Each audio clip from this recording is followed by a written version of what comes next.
I always like to start these things with a quote, and today I have you can have data without information, but you cannot have information without data. And I feel like there's no one better than Joe Singer to talk about that. So a quick intro on who Joe is. Seasoned professional in the B2B SaaS industry, serving as a co-founder and chief marketing officer at MergedAnalytics. His passion lies in helping businesses unlock valuable insights about their digital audience, which is, I think, a fantastic way to look at it, by merging data from social, email, and website visits. And beyond his professional life, Joe enjoys a nice family life in Tranquil Lake community in Connecticut with his spouse and 2 children. We talked about that off camera. Also, Joe is an avid beach volleyball player, wake surfer, and he values the balance between work and leisure. Joe, how are you doing today? Good, Zivko. How are you? I'm doing fantastic. So like I said, we opened with a quote: you can have data without information, but you cannot have information without data. Can you tell me how you got to the point of analyzing data as a professional kind of career path? Yeah, so well, let's start from the beginning. So I am a co-founder and chief marketing officer of MergedAnalytics. We started the business in 2018, but before that, I ran a CRM and software development consulting agency for about 20 years.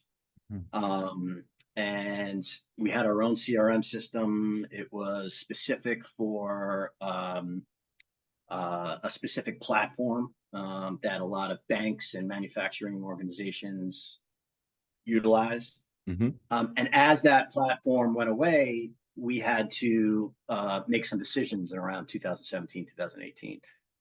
And I felt that the CRM industry was saturated, and you're going to go up against the likes of Salesforce, and if you're not going to go up against Salesforce, you're going to go up against the Zohos and the CRM systems became commoditized, in my opinion. So we needed to pivot, and our my head developer at Vigilus, which was my older company. Vigilus is still in existence today. I'm no longer a part of it, but it's still in existence today. But my head developer at Vigilus said, "Hey, I got this tool, you tell you who's on your website and how they got there and, what they did while they were there." And I'm like, I don't think I care. And so what happened was he's like, "Listen, let me just put the pixel on the website just so you could see what happens." And so, and we did. And, a lot of people think of what we sell in terms of MergedAnalytics as a prospecting tool, lead generation tool, but it's not really. It's just, it reports as to how people are engaging with your digital brand, like you said in the beginning, and what they're doing, that endpoint, which is your website, what they do there, where they're spending time, So not only prospects do that. So the light went off when I saw my existing customers on my support page, or if I saw an upsell opportunity, and I'm like, you know what? I think there's an upsell opportunity here. Or I think there's a training opportunity. Let me call PNC, which was one of my customers back then. And I would say, "Hey, Steve, we haven't talked about training in a while." I'd be like, "Wow, Joe, I was on your website this week and I was looking to see your offerings." So that's how it developed. And I'm like, you know what? If I'm getting value out of this, I guarantee any company would get value out of this. So that's really how we started MergedAnalytics. Was just it's a B2B tool that tells you, who's engaging, how they're engaging, what they're engaging with in terms of your digital brand.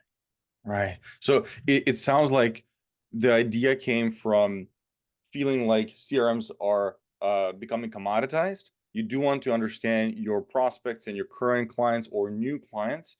It's not for lead generation. It's more for using data insights as opportunities.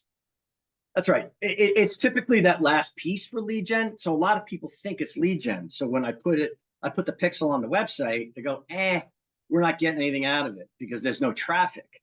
But if you're driving traffic, if you're doing email marketing, if you're doing, manipulating your SEO, and maybe you're doing some ad, pay advertising, banner and so on. All these things contribute to traffic. And so, we say, like, when somebody says, hey, we're not getting out of it, we always say, like, don't shoot the messenger. No analytics is analytics, right? Like, we're telling you, hey, do some email marketing, do some SEO type of thing. So, Right. anyway, And yeah. it's interesting that you mentioned that you feel like CRMs are commoditized. And I feel like in most of cases for business owners, they look at HubSpot, Zoho, Salesforce is like enterprise level. Yeah. How do we get to that point that CRMs are basically a commodity nowadays? So when I was in the CRM world, we put every bell and whistle in our CRM. And at the end of the day, the only thing people cared about was if it integrated with their calendar and their email system, right? That was it. At the end of the day, I don't care what it was.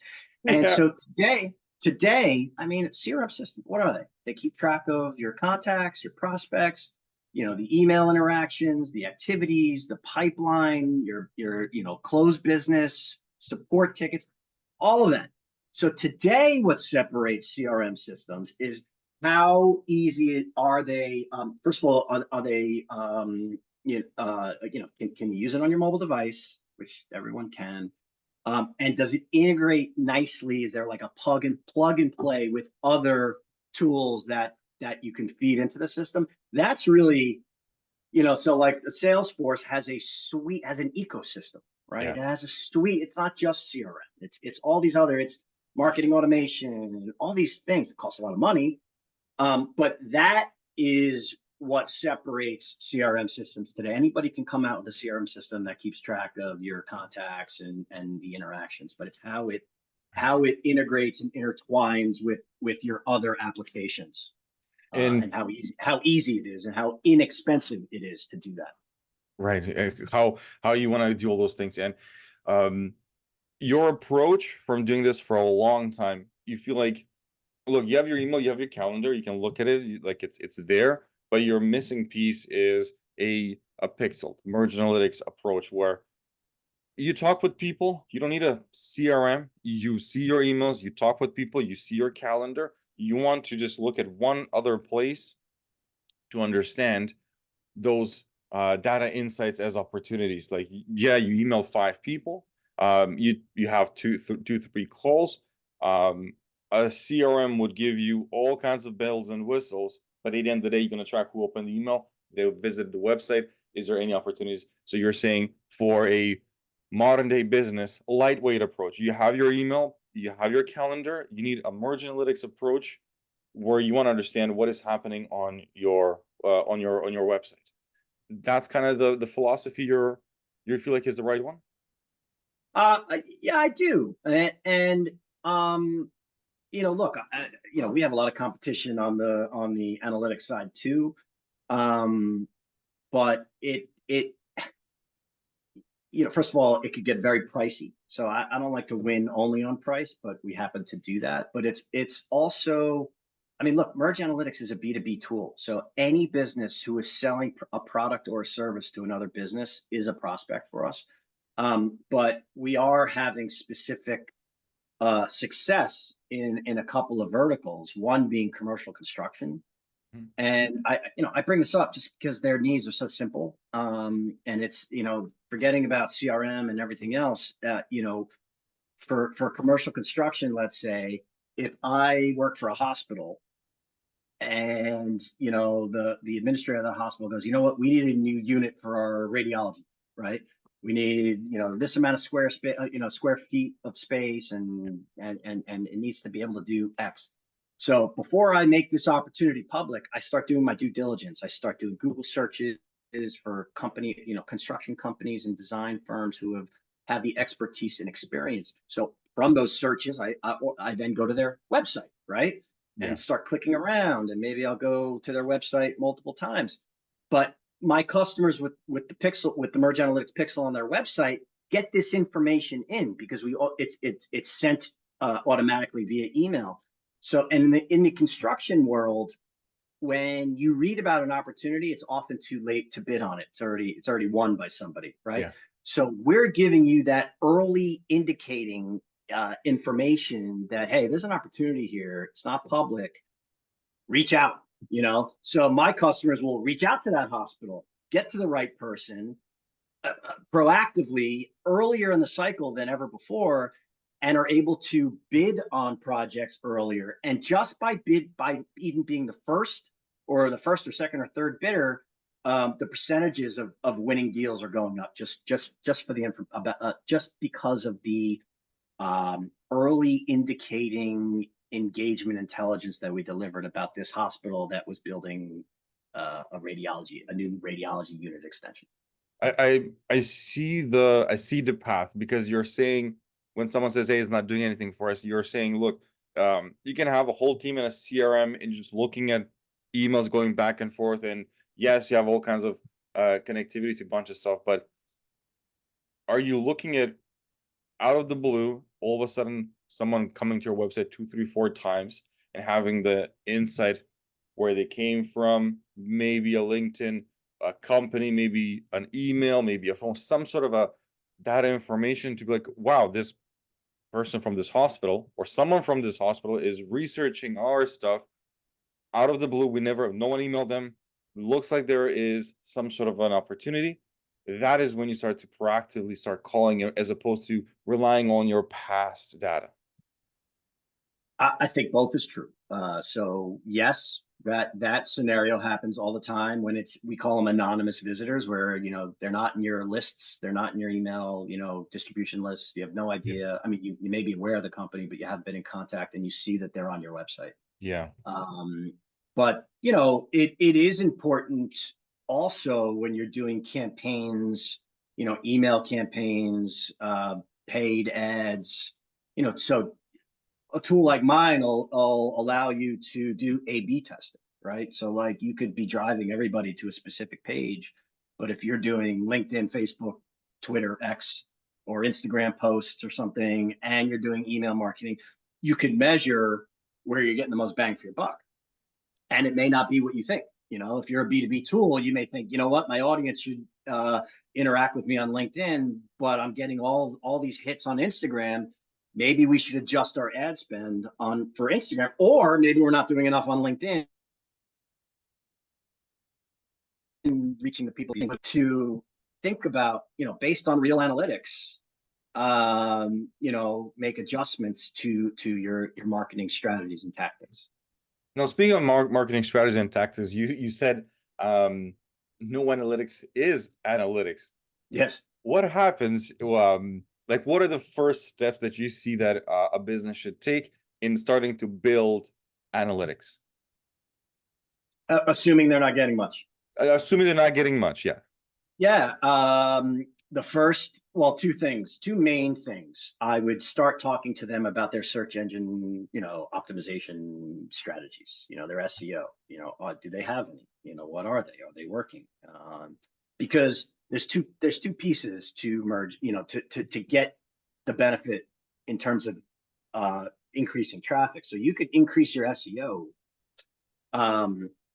but what I call the quality of the traffic, even though the traffic numbers go up, your quality still may not be going up. What do I mean by that? So we track everything in MergedAnalytics, right?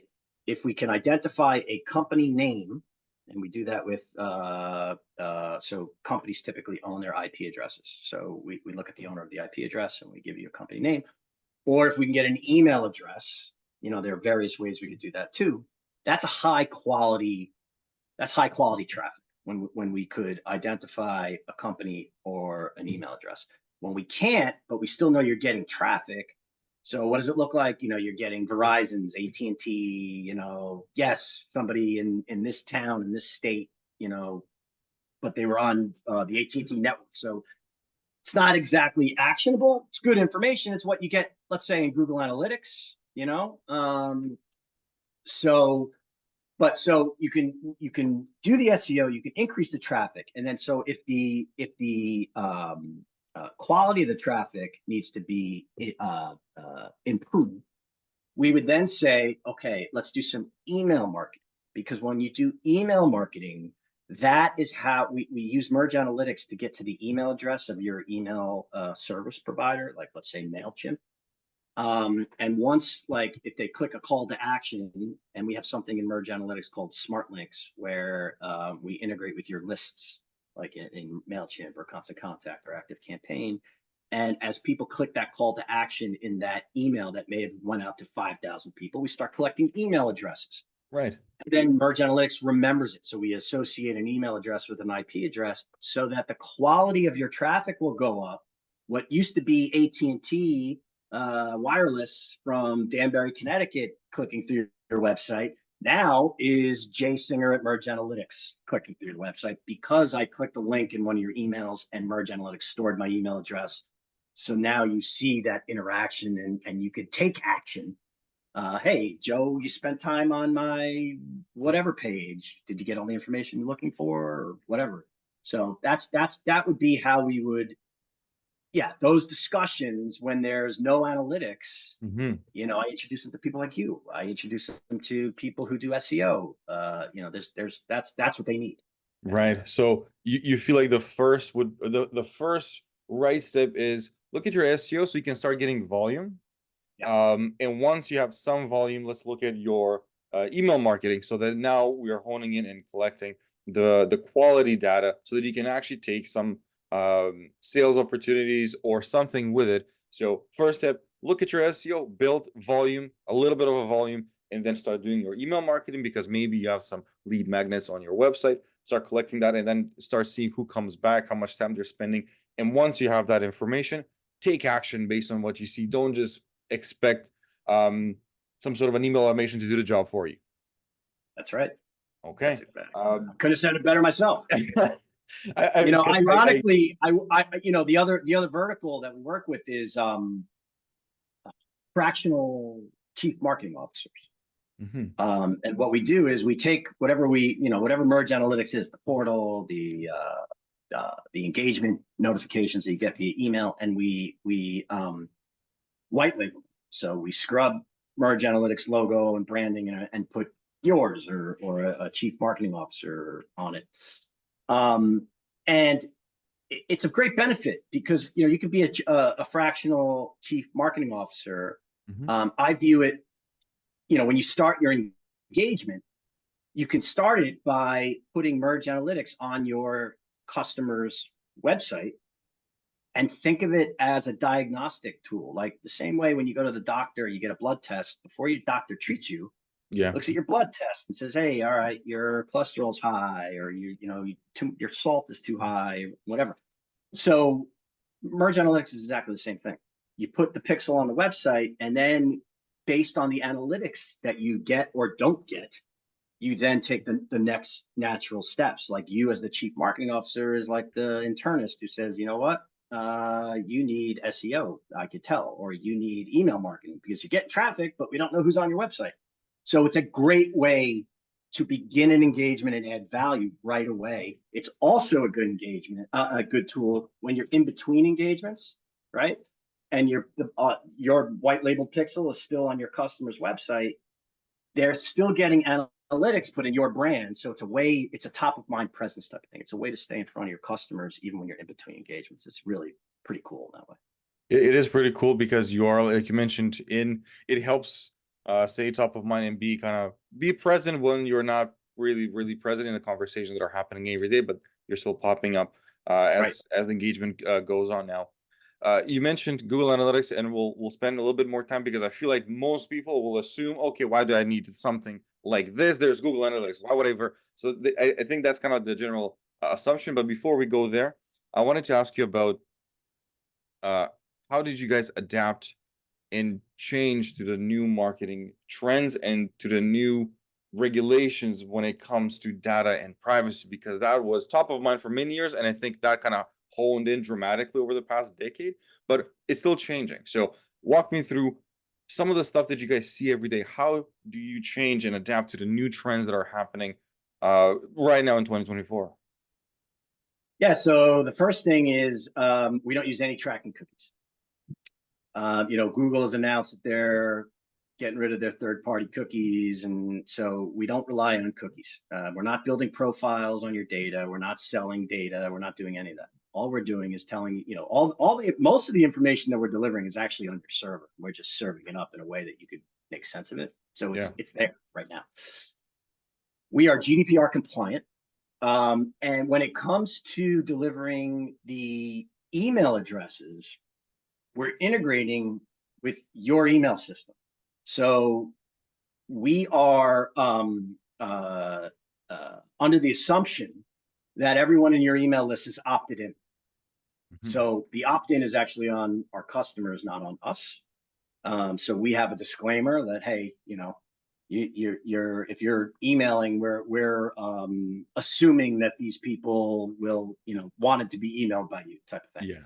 So again, we're GDPR compliant. We're not creating profile. We're not retargeting, you know, using this data to retarget and create profiles like, hey, if you went to this page, you probably like that page. You know, we're not doing any of that. This is all your data. And what you brought up, Google Analytics. So a lot of the data that we deliver is complementary to Google Analytics, what you would find in Google Analytics. Obviously, Google Analytics does not deliver company names and email address. I actually have a friend who works for Google. They could do this, obviously, but they have so many privacy, you know, even though it would be legal, everybody assumes Google is stealing their data and doing all sorts of nefarious things anyway. So it's just not worth it to them. So that's why guys like me exist.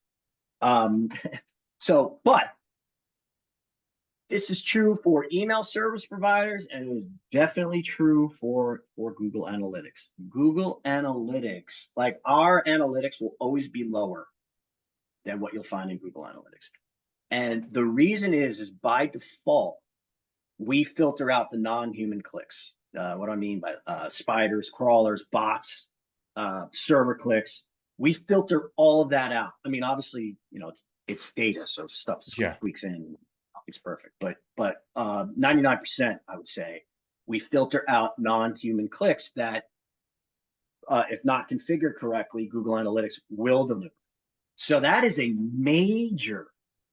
I mean, people, you know, you can be following up with people that had absolutely no interaction with you, but Google Analytics said they did.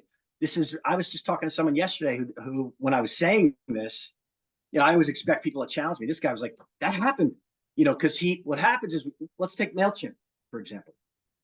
You create a MailChimp mailing, you send it out to 5,000 different people, okay? Yes. And you use one of our SmartLinks. And so, you know, we could tell you, you know, when that link is clicked and what they did after on your website and that type of thing. Same thing is true where your numbers in email service providers would be much higher than what you see in MergedAnalytics. And what happens is, if I send out something in MailChimp, cybersecurity software, firewalls, all that type of stuff, before the recipient of that email gets the email, cybersecurity will open that email and click any link in that email, sometimes multiple times. Oh, for good reason. yeah. To make sure there's no viruses and anything else. But the problem is that the MailChimps of the world counts those as opens and clicks. Okay, so you could be like, wow, this campaign is doing amazing. You know, so this guy yesterday was like, Joe, this happened. I thought this company was all over an email. You know, they opened it like 10 times and they clicked the link like a bunch of times. And turns out they didn't even get the email. So anyway. Yeah, I think I didn't know about that, and I think you mentioned that to me in the past, and it made sense because I worked for companies where they had cybersecurity that were very tight, and even now when you send an email to a brand new client, you just had a call or you met them in a networking event, and then you send an email, you will get usually, like, Microsoft Outlook is very strict with those things. They'll say, oh, the recipient XYZ, some sort of an email. Yes. But it makes sense. You're saying, like, the email goes out, your data shows 10 clicks, 3 opens, 50 visits. Exactly. And reality is that cybersecurity is doing their job. The person actually haven't even opened it. And when you mention crawlers and all those things, they're normal things to index the pages. Yeah. Do you have any insight as to why someone like Google Analytics or Microsoft Clarity or Bing Webmaster, whatever it's called nowadays, why do these companies that probably have the capabilities leave that data for business owners? Yeah, I said it earlier in our conversation, but it's not worth it to them. Everybody is already on them for infringing on privacy. That then unlocking company names and email addresses of the people who are interacting with you, it's just not worth it for them. I mean, these companies are making so much money in every other place that this little thing would be like a major story on CNBC and crush their stock. You know, like it's just not worth it to them. So the bottom line That's is, the only answer, because let me tell you something, Zivko, they could do it in a heartbeat if they wanted to. okay, I do believe you. That's why I said, like, I know, like, if a Google indexes your website, they will use their own indexing systems and crawlers, Yeah. and they will still Right. throw that. And I've seen it because you can see who has visited your website, and you see like random websites you click on, like this doesn't make sense at all. Yeah, right. But Exactly. now it's clear because they do kind of bunch it all together, and it is what it is now. You mentioned something that I thought was very innovative when it comes to like adapting and changing to the trends. You said you don't use cookies at all, and you don't build profiles for retargeting or anything or anything like that. Is there anything else that you would say on top of the cookies that makes you GDPR compliant, all those things? Is there anything else that you would say we've adapted to the changing trends to serve the most accurate data possible? Because of course cookies is one, you can just clean it, it completely changes everything. Is there anything else that you like, this was a second layer that I feel like we have to do it, and it definitely is a way that even businesses should start thinking about when they collect data going forward? Yeah, I mean, us personally, we started scraping a lot more data from LinkedIn and your website, like a logo, like, you know, industry we're going to do, how many people are in the company, just getting more information, as much information as possible um, to the user. But you know, that's really it. I mean, at the end of the day, it's a very simple product. You know, the other thing is our link building tool that I mentioned. Yeah. SmartLinks is a differentiator for us. So, you know, if you have first of all, it's a URL shortener. So like if you have a bunch of parameters in a link with all sorts of things that you want, if somebody clicks it, you know, that gives you a lot of information. But we can shorten that email, I'm sorry, that URL into one line. Because I mean, you know, I don't know about you, I'm not so fast to click a URL that's 5 lines. You know, you could also use that tool, the SmartLink tool, to brand your email. I keep saying email, to brand your URL, URLs that have a description like of what you're about to click, get clicked more and shared more. So we give you the ability to name your links and get all sorts of information, like email address. You know, it's through the smart link that we integrate with the MailChimps of the world and Constant Contacts. Right.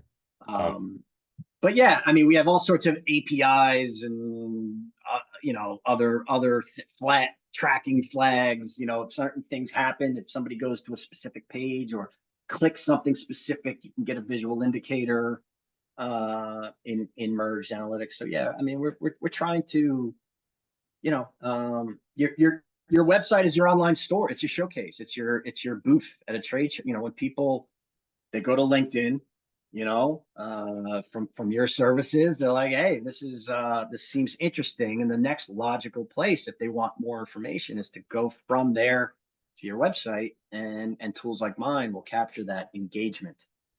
Absolutely. What I'd like to ask you now is something that I think it's top of mind for a lot of people because of the changes that we did last year, and we see it now getting more innovative. And of course, the buzzword of AI. How Mhm. is that from two perspectives? We'll go with the first one. Do you see any challenges for data collecting in terms of having AI there? Um, I think it's major opportunity, really.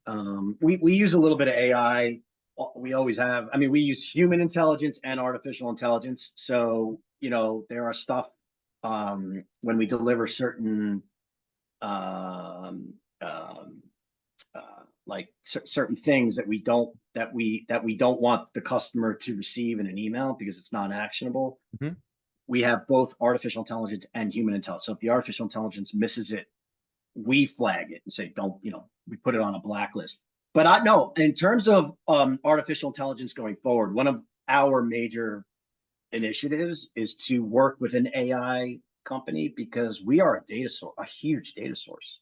So I could see a large language model for MergedAnalytics where you go into the portal and you don't even ask it a question. It just says, hey, based on what happened last week, these are the companies that you should be focused on this week. Wow. So you're envisioning a near future, not distant, a near future where AI analyzes the data for you, and you can give it some sort of parameters, and it's basically displayed as a dashboard. You give a couple of parameters, and it analyzes that big data and makes it actionable. And you feel like that would be very beneficial, and it is something that you see as like the near future for analyzing data for small businesses.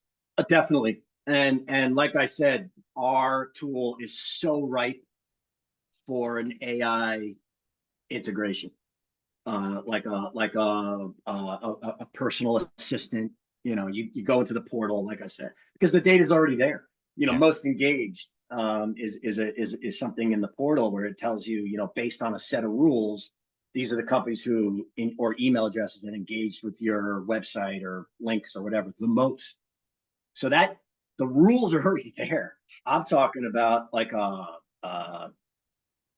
almost like a personal assistant that will actually you could have conversations with in the MergedAnalytics portal that says, hey, where should I spend my time? Or, who are the 5 companies that were on most interested in this service? That type of thing. So the data is there. It just needs the AI to analyze it. And so I've been talking to some companies, but we haven't decided on who's going to be that suitor yet. But it's so obvious. So when you put it that way, it definitely is very, very obvious because in the beginning, when I asked that question, I to be honest, I was like, how would that work? And then when you explain, I'm like, yeah, I can analyze the data, and it can say, there you go, connect it to your email automation, and then you can have the most engaged because it's pulled from here, and you can kind of craft your message and sales opportunities, or flag that for your sales rep to start calling and start reaching out to people. Or like based on this engagement, here's the email that you should send these people. That AI will write, something like that. Right. That there's the opportunity is limitless. I mean, this AI thing is real. People want to fight it, but it is real. So, do you see downsides to it? Because in the beginning we were all super optimistic, and then we saw a lot of people saying, look, it's stealing my creative work. How is it being taught? Where is it learning? Then Reddit went, because they use a lot of the data from there as well. Do you see a challenge like that, where someone will say, look, I see that you have an AI tool and it's analyzing the data, and I feel like that it might be, I don't know, any challenge of that nature. Do you see some sort of a challenge when it comes to AI and analyzing data at that scale? I mean, I get, if the large language model analyzes the data incorrectly. So I was talking to a guy, my daughter plays soccer, talking to a guy who works for E&Y. All he's doing is AI stuff for his customers. And like, take MasterCard. Like I was saying, I guess AI will say, hey, wow, people are, you ask AI a question like, are people paying their balances on time? And AI will spit out that report. But what he was saying, what's going to happen with AI is it's going to tell you what you're not thinking. Like, hey, in this area, you may want to focus here. You're focused here, but that's not right. You should be focused on this issue, whatever that issue is. So the risk there is if AI is wrong. We assume AI is always going to be right, but maybe it's wrong. Maybe it's wrong on purpose. You know, if you've ever seen 2001 Space Odyssey, you know, maybe it's trying to get you not to. So that there are major risks with AI. I mean, no question about it. There's also upside risks. I mean, that we don't even know. Do you know what a Luddite is? I'm not sure. Not go ahead. Okay. So the turn of the 19th century, there was this guy Ludd, and he was in the textile industry. And it was right around when the cotton gin was created, or maybe a little later. And it was also around when the sewing machine, like that, you know, being able to, you know, take cotton and quickly get it to a place where people could start making clothes.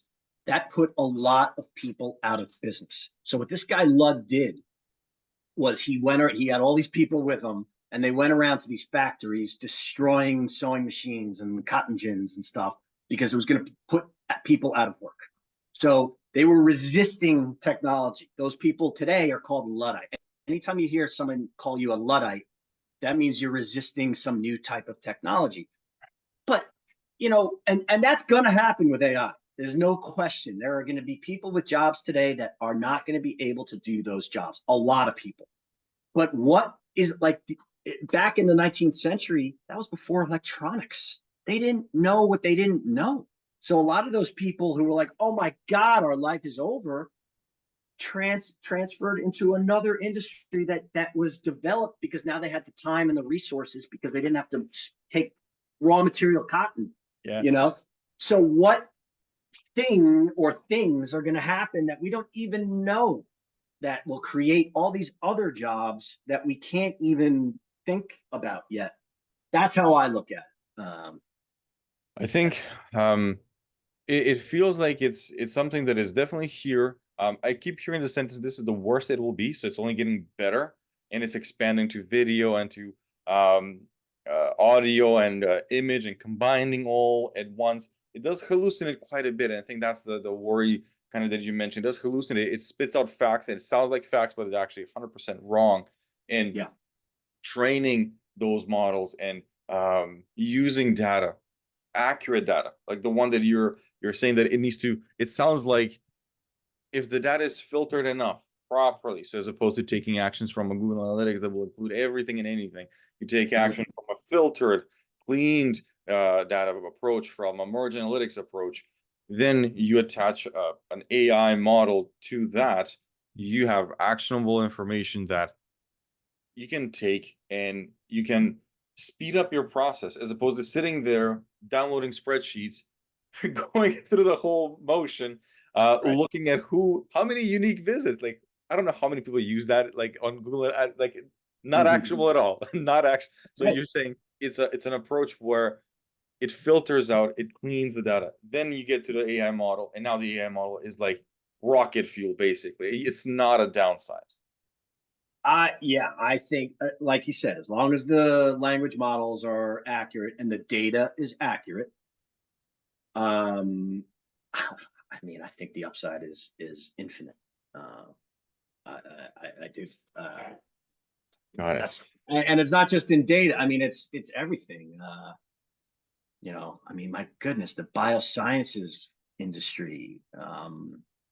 You know, that personalized medicine, to analyze, you know, blood test results and all, you know, all sorts of tests, and say and really personalize like right now it's you know, a blanket approach. Everybody has the same medicine, whereas the personalized medicine, you know, based on, you know, DNA and everything, Everything. with artificial intelligence being able to pinpoint exactly what you need to get better is gonna be unbelievable. Just in there, you know, It, weather it patterns, anything you can think of. it is true that the limit, we don't know what the limit is yet. It sounds very, very promising. But what I'd like to, the last one I'm gonna end it around here is there something that you would say to business owners, to organizations that are looking at their data, or at their approach of data insights as opportunities? What would you say? These are my recommendations. You guys should start doing this today, so that you can actually have ROI positive actions looking at your data from your website digital audiences? So say that one more time, because we got a little Cut off a little bit. yeah. I was saying, what would be your 1 to 3 kind of tips or advice that you would give to business owners or organizations that they should start doing right now, as soon as possible, when it comes to looking at their data, looking at their data insights as opportunities, and looking at their data insights as ROI positive actions from their digital audience of their website? First of all, you should do it. Start there, because a lot aren't doing it at all. A lot of people think it's a waste of time and they don't care. So that would be the first thing. There are tools out there, like MergedAnalytics. Ours is very inexpensive, but there are, grades up that you can go. So I mean, the tools are there, and your competitors are doing it. So you may as well, especially in commercial construction. I mean, my goodness. So I would also keep an open mind. I would also be patient. A lot of times people don't see the light with a tool like MergedAnalytics until month 4. When you get one report and you're like, oh my God, this could be huge. And then, pays for something like MergedAnalytics for the next 10 years. So that happens. The patience, knowing that you need something, that everyone else is using something, and I would just keep an open mind. I mean, these tools are only going to get better, easier to use, and easier to leverage. And why not? You have a website. You spent money on your website. You're spending money on your digital brand. Yeah. Why not? Understand more about what's working for you, what's not. Like in my mind, everybody, whether it's MergedAnalytics or not, everybody should have something on their website that's telling you who's there. It's like when you get a call on your phone, do you look at the caller ID? I do. That's basically what we're talking about here. That's right. Joe, thank you so much for all that inside information. I thought it was very valuable. You opened my mind on a lot of stuff. I do use MergedAnalytics. I have it on my website. I see the data. I see the stuff that you talked about. And even though I have it, some of the stuff that you mentioned, I didn't even think of those. But it's something that I will definitely look at and kind of understand a little bit better. If people want to get a hold of you or reach you, how can they do that? MergedAnalytics.com. There is a D, so it's MergedAnalytics.com. But you could also email me at jsinger, SINGER, @MergedAnalytics.com. Fantastic, Joe. Thank you so much, and keep doing the fantastic You're the man, dude. Thank you. Great show, and I love working with you. And you're an honest, hardworking guy, and you're going to only be successful. I know it. So awesome, man. Thank you so much for the kind words. Thank you for having me.